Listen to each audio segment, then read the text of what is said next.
نحمدہ و نصلی علی رسولہ الکریم اما بعد۔ اس صورت نو میں جان آکھاں کہ جان جہان آکھاں، سچ آکھاں تے رب دی میں شان آکھاں، جس شان تو شانہ سب بنیاں۔ سبحان اللہ ما اجملکا، ما احسنکا، ما اکملکا، کتھے مہر علی کتھے تیری ثنا، گستاخ اکھیاں کتھے جا اڑیاں۔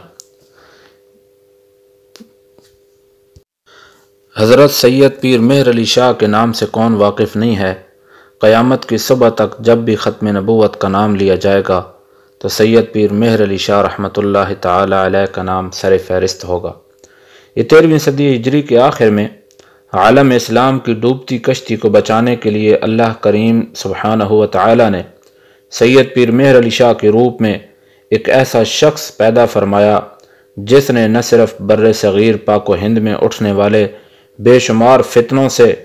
دو خصوصی فتنوں سے ملت اسلامیہ کو نجات دلائی، بلکہ پوری اسلامی دنیا میں دین خالص کو رائج و راسخ کرنے میں کامیابی حاصل کی۔ کفر تقریباً تمام اسلامی دنیا کو اپنی طاغوتی آغوش میں سمیٹ چکا تھا اور بر صغیر میں اپنے پنجے مضبوطی سے گاڑنے کے لیے اس نے مرزا قادیانی کی صورت میں ایک نبی کاذب کو پیدا کر کے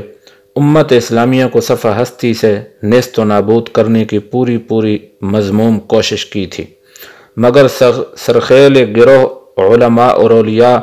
سید پیر مہر علی شاہ رحمۃ اللہ علیہ نے اس کا ایسا توڑ پیش کیا اور دین خالص کو اس شان سے نافذ کیا کہ قیامت تک قادیانی یاد رکھیں گے، قیامت تک امت مسلمہ یاد رکھے گی۔ حضرت پیر مہر علی شاہ رحمۃ اللہ تعالی علیہ جب حج کرنے کے لیے بلاد عرب پہنچے تو وہاں کے علماء نے آپ کی رفعتوں کے سامنے سر نیاز خم کیا، یہاں تک کہ حضرت مولانا امداد اللہ مہاجر مکی رحمۃ اللہ نے ایک ہی ملاقات پر آپ کو اپنے سلسلہ کی خلافت سے سرفراز فرمایا۔ حضرت پیر مہر علی شاہ رحمۃ اللہ علیہ فرماتے ہیں کہ میں نے بحالت بیداری میں آنکھیں بند کیے تنہا اپنے حجرے میں بیٹھا تھا کہ حضور صلی اللہ علیہ وسلم کو دیکھا۔ آپ اس حجرے میں بحالت قادہ یعنی تحیات کی حالت میں تشریف فرما ہیں اور یہ عاجز اس حالت میں جیسے ایک مرید اپنے شیخ کی خدمت میں ہو، 4 بالشت کے فاصلے پر آپ صلی اللہ علیہ وسلم کے بالمقابل بیٹھا تھا۔ حضور صلی اللہ علیہ وسلم نے مرزا قادیانی کی جھوٹی نبوت کے متعلق مجھے کچھ احکامات جاری کیے اور اسی اثناء کے اندر میں نے دیکھا کہ مرزا قادیانی جھوٹا بہت دور مشرق کی طرف نعوذ باللہ من ذالک آپ صلی اللہ علیہ وسلم کی طرف پیٹھ کر کے بیٹھا ہوا تھا۔ حضرت پیر مہر علی شاہ رحمۃ اللہ علیہ فرماتے ہیں کہ کچھ دن گزرنے کے بعد آپ صلی اللہ علیہ وسلم کی مجھے خواب کے اندر دوبارہ آپ صلی اللہ علیہ وسلم کی زیارت نصیب ہوئی اور حضور نبی رحمت صلی اللہ علیہ وسلم نے مجھے مرزا کی جھوٹی نبوت کی تردید کا حکم دیتے ہوئے فرمایا کہ یہ شخص میری احادیث کو تعویل کی کینچی سے کتر رہا ہے اور تم خاموش بیٹھے ہو۔ حضور صلی اللہ علیہ وسلم کے ان ارشادات کے بعد مجھے یقین ہو گیا کہ مرزا قادیانی کو زمین دوز کرنے کے لیے اللہ جل شانہ نے مجھے معمور فرمایا اور مجھے چن لیا، اور اگر اس راہ میں مجھے چاند اور سورج کو بھی زمین پر اتارنے کی ضرورت پڑی تو میرا اللہ میری ضرور معاونت کرے گا اور میری مدد کرے گا۔ المختصر ہوا کچھ یوں کہ مرزا قادیانی اپنی جھوٹی نبوت کا پرچار کرنے کے لیے جگہ جگہ پہ جلسے کر رہا تھا۔ 1898 میں مرزا نے منٹو پارک، اقبال پارک لاہور میں مسلمانوں کے ایک جنب غفیر کی موجودگی میں مینار پاکستان کے مقام پر سٹیج لگایا ہوا تھا اور بار بار اعلان کر رہا تھا کہ اگر وہ اپنی دعوی نبوت میں جھوٹا ہے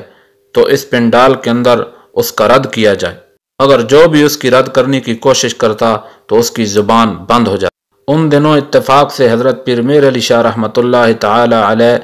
اس وقت لاہور بادشاہی مسجد کے قریب تشریف فرما تھے۔ حضرت پیر مہر علی شاہ مسجد سے اٹھے اور پنڈال کے قریب پہنچ کر آپ نے وہاں موجود مسلمانوں سے مرزا کے اس دعوے کا جواب دینے کی اجازت طلب فرمائی اور فرمایا کہ یہ شخص جو نبوت کا دعوے دار ہے، جبکہ اللہ جل شانہ نے مجھے حضور صلی اللہ علیہ وسلم کا غلام بنا کر بھیجا ہے، میں اس سے 4 سوال کرتا ہوں، اگر یہ اپنی نبوت میں سچا ہے تو یہ ان سوالات کا جواب دے کر اپنی صداقت کا ثبوت دے،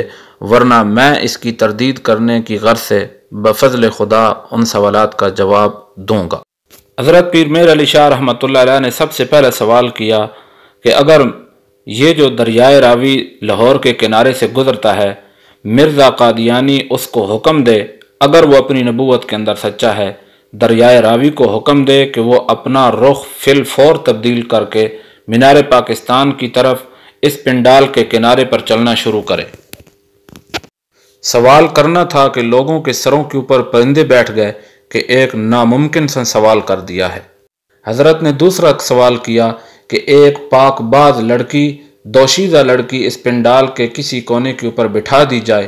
اور بغیر کسی مرد کے احتلاط کے وہ لڑکی ایک بچہ پیدا کرے اور بچہ تیری نبوت کا اعلان کرے اور میری ولایت کا اعلان کرے، اگر تو کر سکتا ہے تو کر کے دکھا، ورنہ اللہ جل شانہ کے فضل سے اللہ کے پیارے حبیب کا یہ غلام ایسا کرنے کی طاقت رکھتا ہے۔ تیسرا سوال کیا کہ یہاں گرد و نواح کے اندر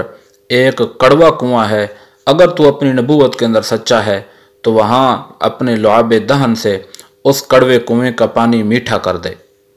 اور چوتھا اور آخری سوال یہ کیا کہ اگر تو واقعی اپنی نبوت کے اندر سچا ہے، مجھے شیر بن کر کھا جا یا میں تجھے شیر بن کر کھا جانے کے لیے تیار ہوں۔ حضرت سید پیر مہر علی شاہ رحمۃ اللہ تعالی علیہ کی زبان سے یہ سوالات نکلنے تھے کہ پورے مجمع کے اندر سکتہ طاری ہو گیا، اور حضرت پیر مہر علی شاہ کی گردن کے اوپر شیر کے بال اگنے شروع ہوئے۔ ایک مولانا صاحب نے آپ کی گردن کے اوپر ہاتھ رکھا اور آپ اپنی اصلی حالت کے اوپر رہے، مگر اسی دوران مرزا سٹیج چھوڑ کر بھاگ نکلنے میں کامیاب ہو گیا اور یوں ختم نبوت کا جھنڈا مینار پاکستان کی چوٹی کے اوپر گاڑ دیا گیا۔ بعد میں آپ اس واقعے کی یاد آنے پر فرمایا کرتے تھے، اگر مولوی صاحب نے مجھے روکا نہ ہوتا تو میں اسے تخت و سرا سے بھی ڈھونڈ کر ختم کر دیتا، مگر خدا کی مرضی یہ نہ تھی۔ آپ فرماتے کہ دراصل اس کے پاس 3 جن تھے، جو بھی اس کے مقابل بولنے کی کوشش کرتا یا اس کی نبوت کی تردید کرنے کی کوشش کرتا تو وہ جنات کے ذریعے اس کی زبان پکڑ لیتا، مگر اللہ کے فضل و کرم سے وہ جنات مجھ پر حاوی نہ ہو۔ آپ نے اپنی علمی اور روحانی مصروفیات کے باوجود ایسے تمام فتنوں کی سرکوبی فرمائی، ملت کو دین خالص پر جمع کر کے امت کو اس بات کا پیغام دیا کہ قوت عشق سے ہر پست کو بالا کر دے،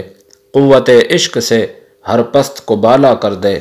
دہر میں اسم محمد سے اجالا کر دے، اور کی محمد سے وفا تو نے تو ہم تیرے ہیں، یہ جہاں چیز ہے کیا لوح و قلم تیرے ہیں۔ اور میرا ختم نبوت کے اوپر ایمان ایسے مضبوط ہے کہ جس طرح میرا اللہ کے ایک ہونے کے اوپر ایمان ہے، میرا ختم نبوت کے اوپر ایمان ایسے مضبوط ہے کہ جس طرح قرآن مجید فرقان حمید کے اوپر ہے۔ اگر آپ کو ہماری ویڈیو پسند آئی ہے تو ہمارے چینل کو سبسکرائب کریں اور نیچے کمنٹ باکس میں اپنے خیالات کا اظہار کریں اور حق کا پیغام آگے تک پہنچانے میں ہماری مدد کریں۔ السلام علیکم ورحمۃ اللہ وبرکاتہ۔